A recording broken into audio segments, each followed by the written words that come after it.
The Democratic Republic of Congo, a nation scarred by conflict, a breeding ground for heroes and villains. It was here, amidst the turmoil, that General Rukunda Michael Makanika rose to prominence. Born a Munyamulenge, a Tutsi community facing relentless persecution, Makanika's life was intertwined with struggle from the start. He joined the army, the FARDC, seeking to protect his people, but what began as a fight for survival transformed into a controversial journey of rebellion and bloodshed. Makanika climbed the ranks, becoming colonel. He was stationed in the volatile North Kivu province. His disillusionment with the FARDC grew. He saw the Congolese army, meant to protect all citizens, turn a blind eye to the suffering of the Banyamulenge. He witnessed firsthand the massacres, the displacement, the systematic oppression. Makanika, once a loyal soldier, felt betrayed. The institution he served seemed complicit in the atrocities against his people. In 2020, Makanika made a fateful decision. He defected from the FARDC, accusing them of colluding with the very militias terrorizing the Banyamulenge. He formed the Twirwaneho militia, an armed group dedicated to defending his people. His defection sent shockwaves through the region. Some condemned him as a traitor, a warlord fueling the flames of conflict. Others hailed him as a hero, a savior rising to defend his people against a government that had abandoned them. Makanika's rebellion resonated powerfully with the Banyamulenge community. They saw in him a protector, a warrior willing to stand up for their rights. His charisma and unwavering commitment to their cause drew recruits, bolstering the ranks of Twirwaneho. But the support came at a cost. Makanika's rebellion would plunge the region further into violence, setting the stage for a bloody chapter in the DRC's history. Makanika established a stronghold in the Mulenge area of South Kivu, a mountainous region home to the Banyamulenge people. From his base in Bijabo, Minembwe region, he commanded his forces, launching attacks against those he deemed enemies of his people. His mission was clear: to protect the Banyamulenge at all costs, to fight for their right to exist in their ancestral lands. Makanika's rhetoric struck a chord. He spoke of injustice, of the government's failure to protect its own citizens. He accused the FARDC of siding with Hutu militias, perpetuating the cycle of violence against the Banyamulenge. His words resonated not only with his own people, but also with other groups disillusioned by the government's inaction and perceived bias. Twirwaneho, under Makanika's leadership, grew in strength. They forged alliances with other armed groups, most notably the M23 rebels, further escalating the conflict.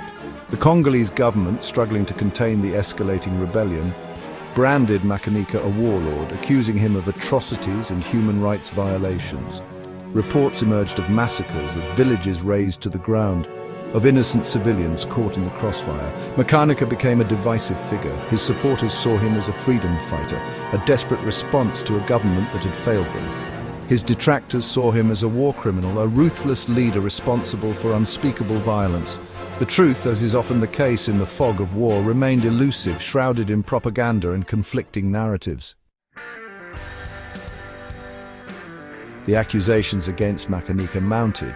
He was accused of recruiting child soldiers, forcing them into the ranks of his militia. Human rights groups condemned him, documenting cases of forced disappearances, torture and extrajudicial killings allegedly perpetrated by his forces. The international community took notice. In 2024, the UN Security Council slapped sanctions on Makanika, imposing an asset freeze and travel ban. The European Union followed suit, citing his role in leading a militia, fueling insecurity and committing grave human rights abuses.